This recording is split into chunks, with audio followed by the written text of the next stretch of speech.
Hello बच्चों, जय हिंद और गणतंत्र दिवस की आप सबों को अग्रिम बधाई। गणतंत्र दिवस आने वाली है। अगर आप लोग भी सही में चाहते हो कि हम भी देश की सेवा करें तो एज अ स्टूडेंट अभी आप लोगों का सबसे बड़ा धर्म है पढ़ाई, पढ़ाई और पढ़ाई। ढंग से पढ़े, मन लगा कर पढ़े, पागलों की तरह पढ़े और ऐसे पढ़े कि एक दिन देश आप पे गर्व करे। इसमें हमसे जितना हो सकता है हम अपना कंट्रीब्यूशन देने के लिए तैयार हैं। ओके, तो आज अपने रियल लाइफ से जुड़ा हुआ थर्मोडायनेमिक्स में हम बहुत ही मज़ेदार टॉपिक डील करने वाले हैं। थोड़ा सा हो सकता है कि आज का सेशन लंबा हो, बट पेशेंस रखेंगे, बहुत ही मज़ा आने वाला है। टॉपिक का थोड़ा सा हम समरी बताते हैं कि टॉपिक में आज हम क्या क्या पढ़ने वाले हैं। आपको दिख रहा होगा मोड ऑफ हीट ट्रांसफ़र। जब भी टेम्परेचर डिफरेंस के कारण एक जगह से दूसरे जगह अगर हीट का फ्लो हो रहा है तो कौन कौन सा रास्ता है, कौन कौन से ट्रांसपोर्टिंग वे हैं जहाँ से हीट फ्लो होता है। तो एक्चुअली वो 3 रास्ते हैं जिस रास्ते से हीट फ्लो हो सकता है। 3 रास्ते इन द सेंस 3 वे। पहला कंडक्शन, दूसरा कन्वेक्शन और तीसरा रेडिएशन। कंडक्शन क्या है, कन्वेक्शन क्या है, रेडिएशन क्या है, ये समझेंगे और इससे जुड़ा अपने रियल लाइफ में कौन कौन सी चीज़ें देखेंगे। ज़रा गौर करोगे क्या कारण है कि गर्मी के दिनों में हम हाथ पैर पसार के सोते हैं, फैन ऑन करके सोते हैं, ठंडा में रजाई पे रजाई डालते हैं, सिकुड़ के सोते हैं।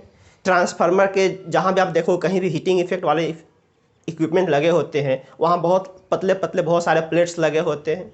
जहाँ भी कूलिंग एजेंट होता है, जैसे चाहे वो बाइक हो, रेफ्रिजरेटर हो, एसी हो, या फिर जहाँ भी आप हीट प्रोड्यूसिंग वाले डिवाइस देख रहे हो, वहाँ पर उस हीट को कूल करने के लिए कूलिंग डिवाइस के रूप में भी कुछ ना कुछ लगा होता है, रेडिएटर के रूप में, फिन्स के रूप में। कैसे सन से अर्थ पे हीट इतना जल्दी पहुँच जाता है रेडिएशन के थ्रू। तो इन्हीं सब चीज़ों को स्टेप बाय स्टेप देखेंगे विथ मैथमेटिकल प्रूफ। आने वाले 2-3 वीडियोज ऐसे ही आपको मिलेंगे। चैनल के साथ बने रहें, मज़े में पढ़ें। मोड ऑफ हीट ट्रांसफर में आप पहला देखो, there are 3 mode of heat transfer.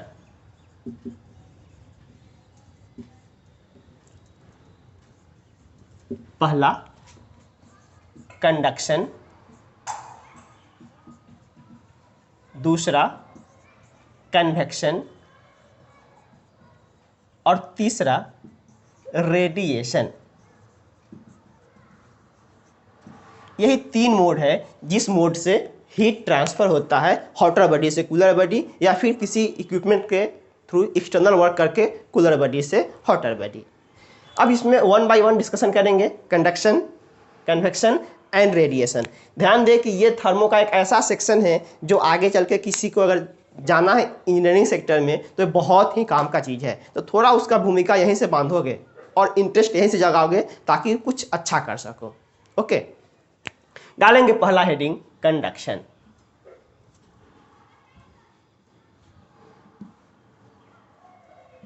Conduction, conduction क्या है पहले समझेंगे। कंडक्शन पहली बात की होता कहाँ है। जनरली कंडक्शन सॉलिड में होते हैं, लिक्विड और गैसेस में भी हो सकते हैं, बट जनरली कंडक्शन सॉलिड में होते हैं। मतलब एक सॉलिड सबस्टांस से हमें हीट को फ्लो करना है तो कंडक्शन के थ्रू होगा। क्या उसका मैकेनिज्म है, क्या उसके मैथमेटिक्स है, यही सब चीज़ देखेंगे। तो जैसे मान लो कि कंडक्शन के थ्रू हमें किसी चीज़ों को डिस्कस करना है। यहाँ का टेम्परेचर मान लो 100 डिग्री सेंटीग्रेड है, हमने एक रॉड रखा और यहाँ एटमॉस्फेरिक टेम्परेचर हम कह रहे हैं कि इस एंड का टेम्परेचर कुछ 30 डिग्री सी है, जो कि जनरली एटमॉस्फेरिक टेम्परेचर है। अब इस 100 डिग्री सी से 30 डिग्री सी की तरफ अगर हीट फ्लो होता है इस सॉलिड में, तो सॉलिड के रास्ते जो भी हीट फ्लो हो रहा है वो क्या हो रहे हैं, कंडक्शन। कंडक्शन में हीट फ्लो करने के लिए कोई ना कोई एक ट्रांसपोर्टिंग एजेंट चाहिए जो कि हीट को कैरी करे। तो इस कंडक्शन में अगर वो सॉलिड से करा रहे हो देन उसके जो फ्री इलेक्ट्रॉन्स होते हैं या लैटिस वाइब्रेशन के थ्रू जो हीट आता है, थर्मल वाइब्रेशन, इसके थ्रू हीट फ्लो होता है। मीन्स कोई पूछे कि कंडक्शन से अगर आप सॉलिड में हीट फ्लो करा रहे हो तो मोड ऑफ हीट फ्लो क्या है, किस मोड से, उसमें ट्रांसपोर्टिंग एजेंट कौन है जो हीट को लेकर के चल रहा है। तो उस सॉलिड के मेटल्स में फ्री इलेक्ट्रॉन्स, नॉन मेटल में लैटिस वाइब्रेशन। क्योंकि आप जानते हो कि सॉलिड के जो भी मोलिक्यूल्स होते हैं हाईली इम्पैक्ट होते हैं।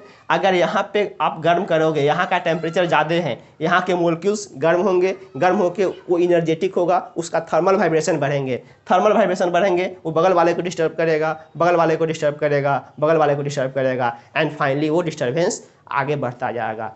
एक चीज़ गांठ बांधोगे कि कंडक्शन से जो हीट फ्लो होता है वो सबसे स्लोएस्ट प्रोसेस होता है, बहुत धीरे धीरे हीट फ्लो होता है थ्रू कंडक्शन, क्योंकि यहाँ पर जो हीट का फ्लो होता है due to lattice vibration, thermal vibration, और वो एक बहुत ही स्लो प्रोसेस है। इसको समझने के लिए आप एक बहुत अच्छा एग्जाम्पल ढूंढ सकते हो।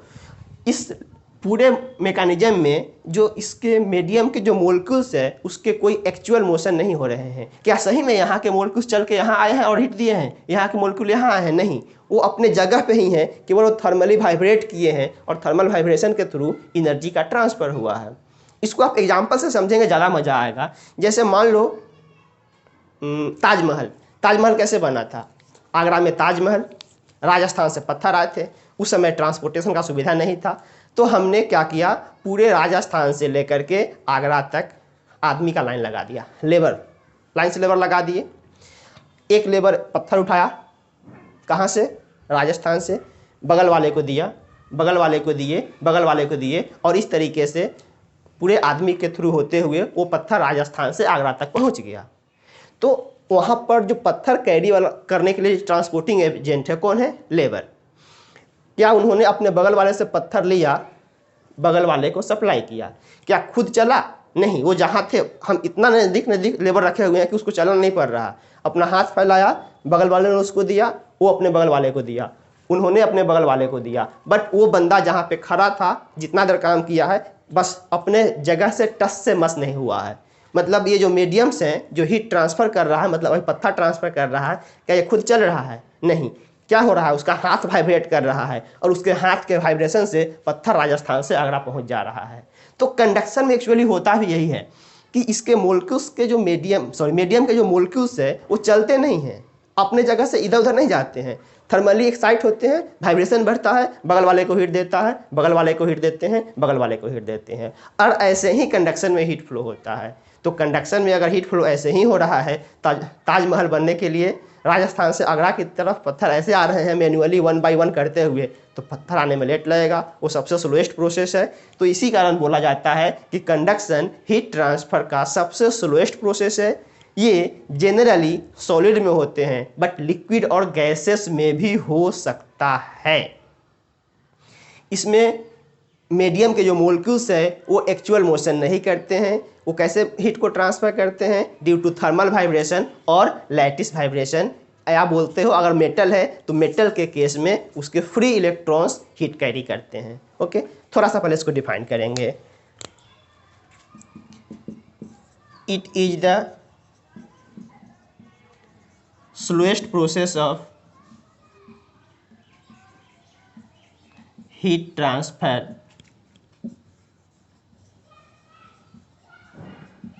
in which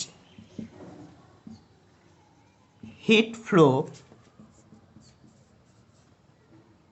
through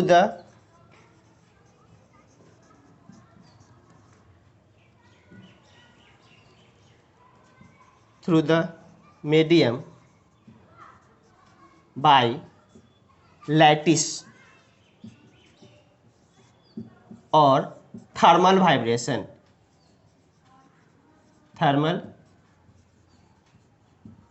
vibration of the molecule of the medium, molecule of the medium। ये फिगर दिखा देंगे, 100 degree, 30 degree heat transfer.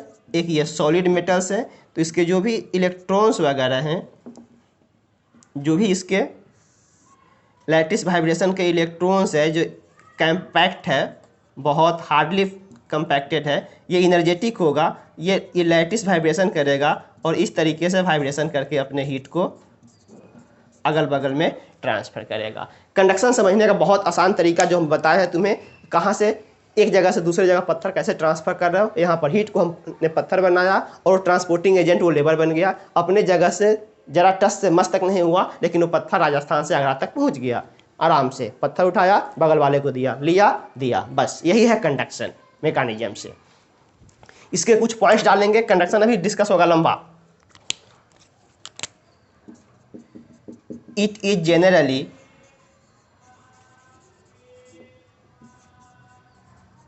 occurred in solid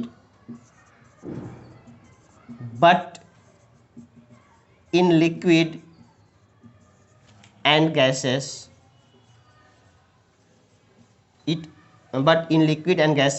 also be possible।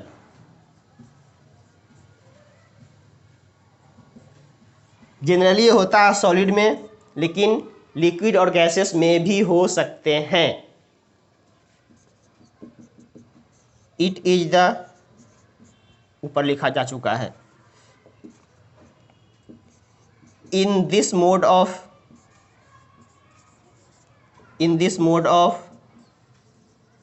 Heat transfer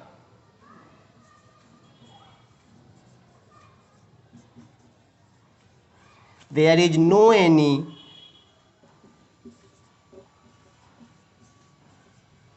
actual motion of the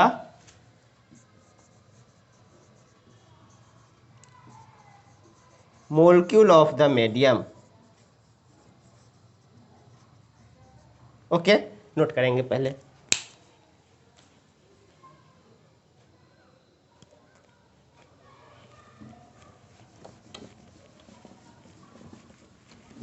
मजे में पढ़े। पूरे thermo एक ऐसा topic है जिसको आप जितना पढ़ना चाहो, जैसे पढ़ना चाहो पढ़ा सकते हैं।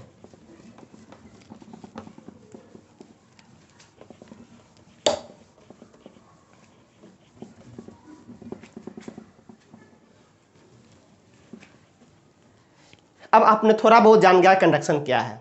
कंडक्शन क्या है?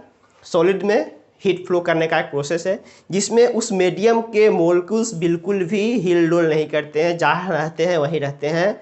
आपसे पूछ सकता है ऑब्जेक्टिव में कि इन कंडक्शन मीडियम के मोलेक्युल्स के बीच कोई एक्चुअल मोशन होता है कि नहीं? बिल्कुल नहीं। तो अगर एक्चुअल मोशन नहीं होते हैं देन हीट ट्रांसफ़र कैसे होता है? ट्रांसपोर्टेशन का काम कौन करता है? तो उस मीडियम के जो मोलेक्युल्स है, फ्री इलेक्ट्रॉन्स है या लैटिस वाइब्रेशन के थ्रू, वो वाइब्रेशन के थ्रू बगल वाले को हीट देगा, बगल वाले को हीट देगा, बगल वाले को हीट देगा, बस। क्लियर? अब इस कंडक्शन में भी दो टाइप के हीट फ्लो होते हैं, एक स्टीडी हीट फ्लो और एक अनस्टीडी हीट फ्लो। एक छोटा सा सब हेडिंग डालेंगे, steady and unsteady heat flow. Steady heat flow और अनस्टीडी हीट फ्लो क्या है? पहले आप इसको ना हम कोशिश करेंगे एग्जांपल से समझो, देन डिफिनीशन तो छाप देंगे, छाप लोगे। क्या है steady heat flow? Steady heat flow जैसे मान लो मेरे पास एक ये रॉड है, ये रॉड हमने एक फर्नेस में डाला जिसका टेम्परेचर हमने कह दिया कि 100 डिग्री सेंटीग्रेड है और इधर का टेम्परेचर 30 डिग्री सेंटीग्रेड है। तो जैसे ही क्या हमने फर्नेस में डाला ये पूरा 100 से 30 डिस्ट्रीब्यूट हो गया? नहीं, पहले यहाँ 100 होगा, ये पूरा रॉड 30 पर था, ये कुछ बढ़ेगा, कुछ बढ़ेगा, कुछ बढ़ेगा और ऐसे बढ़ते हर समय के हिसाब से इसका टेम्परेचर चेंज होते रहेंगे, हर एक cross section by cross section. लेकिन कुछ समय के बाद एक ऐसा समय आएगा जिस समय एक पार्टिकुलर सेक्शन बाय सेक्शन तो टेम्परेचर कम होगा, इधर 100 इधर 30, लेकिन एक पार्टिकुलर सेक्शन का टेम्परेचर समय के साथ चेंज करना बंद कर जाएगा। उसके बाद का समय आप कितना भी कह दो, उस जगह का टेम्परेचर उससे ज़्यादा नहीं जाएगा। इसको पहले आप एक एग्जांपल से समझने की कोशिश करेंगे। जैसे मान लो मेरे पास यहाँ 100 डिग्री सी एक हमने रॉड लिया और रॉड के इस एंड को हमने रख दिया, या बाहर में खुले एटमॉस्फेयर है 30 डिग्री सी पर ये पूरा एटमॉस्फेयर है और यहाँ हमने एक फर्नेस रखा हुआ है जिसका टेम्परेचर है 100 डिग्री सी। हमने इसको 4 अलग अलग खंड में तोड़ा, हमने 4 अलग अलग, बहुत सारा खंड आप देख सकते हो, हम डिस्कशन करने के लिए दिखा रहे हैं। इसको रहने दो,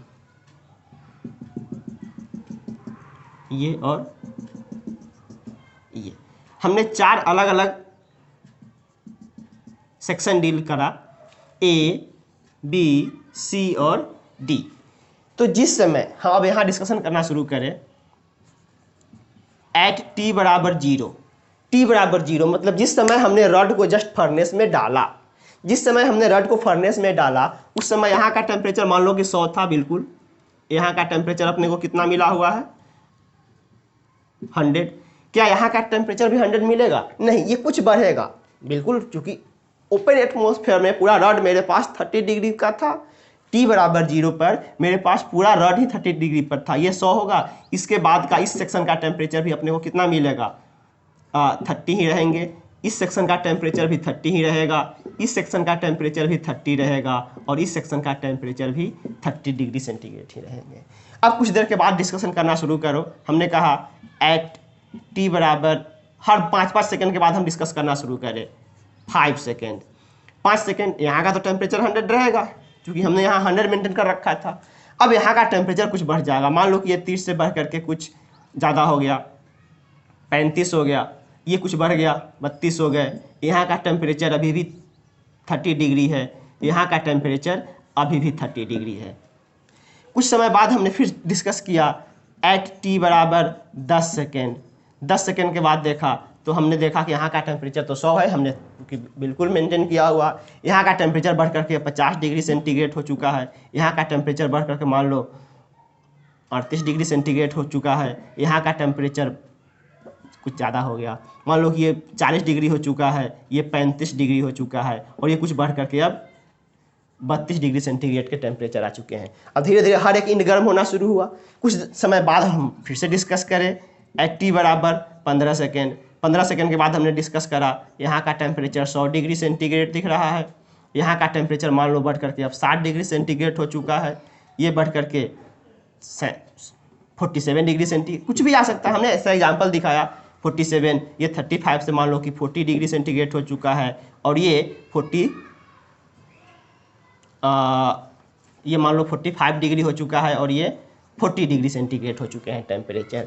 इसके बाद हम वापस एक टेम्परेचर डिस्कस करें एट टी बराबर 20 सेकेंड। 20 सेकेंड के बाद यहाँ का टेम्परेचर तो 100 मेंटेन रहेगा, ये 60 से बढ़ करके मान लो 70 हो गया, 80 कर दो इसको, 80 बन गए, ये बढ़ करके 60 हो गया, ये बढ़ करके 50 हो गया और ये मान लो कि बढ़ करके 45 पर आ गए। इस सेक्शन के हर एक सेक्शन बाय सेक्शन, क्योंकि जैसे जैसे गर्म करोगे धीरे धीरे ये इंड सब गर्म होना शुरू हो जाएगा। गर्म हो गया, इसके बाद हम कह दें एट टी बराबर 22 सेकेंड। 22 सेकेंड के बाद भी हम टेम्परेचर देखें 80, 60, 50, 45। अब इसके बाद हम टी बराबर 25 सेकेंड पर भी देखें 100, 80, 60, 50, 45। मतलब हम कह सकते हैं कि इतना टेम्परेचर के बाद 20 सेकेंड के बाद जब हमने रॉड लगाया उसके 20 सेकेंड बाद रड के हर एक सेक्शन का टेम्परेचर तो अलग अलग रह रहा है, लेकिन अब एक किसी पार्टिकुलर सेक्शन का टेम्परेचर समय पे डिपेंड नहीं कर रहा है। शुरू में यहाँ का टेम्परेचर 30 था, 35 हुआ, 50 हुआ, 60 हुआ, 60 से बढ़ के 80 हो गया। बिल्कुल लगातार समय के साथ टेम्परेचर बढ़ रहा है। यहाँ का भी टेम्परेचर 30, 31, 40, 47, 60 हुआ, 30, 30, 35 इस तरीके से बढ़े। हर एक सेक्शन का टेम्परेचर यहाँ तक बढ़ा है, 20 सेकेंड तक टेम्परेचर सबका बढ़ा है। हर एक पार्टिकुलर सेक्शन का टेम्परेचर बढ़ा है 20 सेकेंड तक। और 20 सेकेंड के बाद क्या टाइम के हिसाब से टेम्परेचर बढ़ रहा है? बिल्कुल नहीं, टाइम के हिसाब से अब नहीं बढ़ रहा है। हाँ, section by section temperature change हो रहे हैं, लगातार इधर का टेम्परेचर ज़्यादा होगा, इधर के टेम्परेचर कम होंगे, लेकिन अब वो टाइम पर डिपेंड नहीं कर रहा है।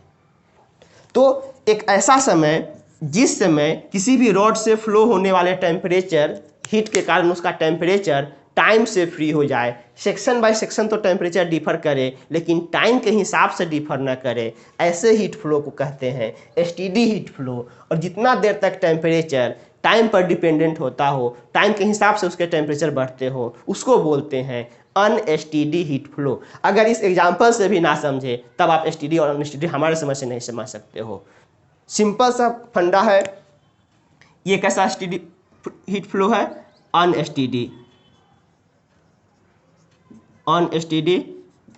Heat flow. और ये कैसा हीट फ्लो है? STD heat flow. I mean clear होगा। अब यहां से पहले डिफाइन करो, फिर से थोड़ा सा समझाते हैं। एसटीडी हीट फ्लो लिख सकते हैं, those types of heat flow in which temperature of any particular section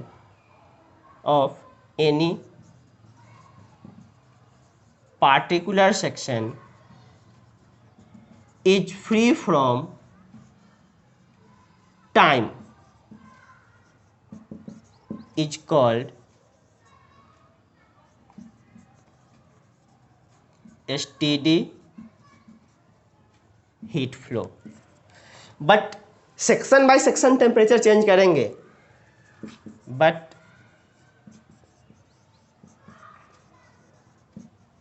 temperature changes section by section, section by section, section by section temperature बिल्कुल डेफिनेटली चेंज करेगा। इधर का टेम्परेचर हाई है, इधर का लो है, तो धीरे धीरे तो टेम्परेचर घटबे करेगा। देखो 100, 80, 60, 50, 45, लेकिन एक पार्टिकुलर सेक्शन आप 20 सेकंड पर देखो 100, 22 सेकंड पर देखो 100, 25 सेकंड पर देखो 100, 20 पर 80, 80, 80, 60, 60, 60, 50, 50, 50। ये टेम्परेचर टाइम पर फ्री है, टाइम पे बिल्कुल डिपेंड नहीं कर रहा है। ऐसे वो क्या बोल रहे हैं, एसटीडी फ्लो। और इसको क्या बोलोगे, एसटीडी फ्लो।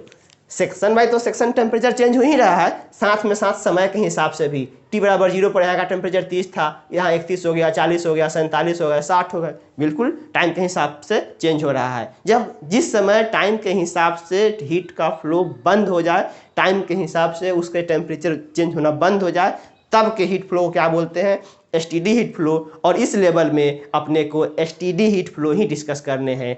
अनएसटीडी का गंदा कैलकुलेशन होता है, +2 लेवल में आप नहीं पढ़ोगे, नहीं पढ़ सकते हो। इसके लिए आपको जाने पड़ेंगे बीटेक लेवल, देन वापस से कभी आओगे, तब तक अगर हम वहाँ पहुँच पाते हैं देन पढ़ाएंगे वापस से, क्योंकि आने वाले समय में बहुत जल्द बीटेक का भी क्लास इस प्लेटफॉर्म से स्टार्ट करेंगे हम। ओके, अब यहाँ पर अगर हम डिफाइन करें अनएसटीडी,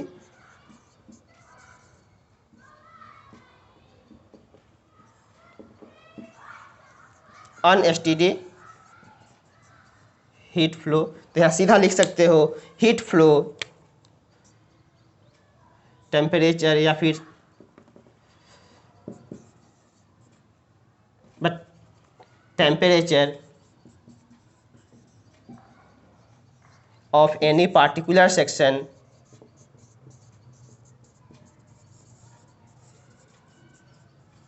डिपेंड्स अपॉन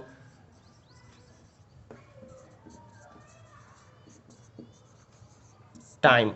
मतलब आप कह सकते हो यहाँ पर एसटीडी में, एसटीडी हीट फ्लो में रेट ऑफ हीट फ्लो, या फिर ऐसे temperature, temperature not a function of time. Temperature time का फंक्शन नहीं होगा, वो कौन सी का फंक्शन होगा, डिस्टेंस का फंक्शन होगा। Temperature not a function of time, और यहाँ पर क्या हो जाएगा, temperature is a function of time, ये टाइम का फंक्शन होगा। और यहाँ पर एसटीडी फ्लो में टाइम के फंक्शन नहीं होंगे। आई होप क्लासेस समझ आई होगी। फिर नेक्स्ट क्लासेस में मिलते हैं इसके मैथमेटिक्स के साथ, कि कंडक्शन में किस रेट से उसका लेंथ बढ़ाएंगे, एरिया बढ़ाएंगे, क्या क्या बढ़ाएंगे, तो कैसे कैसे हीट फ्लो होगा। ये भी देखेंगे कि क्यों जो महंगा वाला बर्तन होता है उसका पेंदी कॉपर का होता है और सरफेस स्टेनलेस स्टील का होता है, उसके पीछे का भी क्या फंडा होता है, हर एक फंडा डील करेंगे। बस चैनल के साथ बने रहें। ओके बाय, जय हिंद।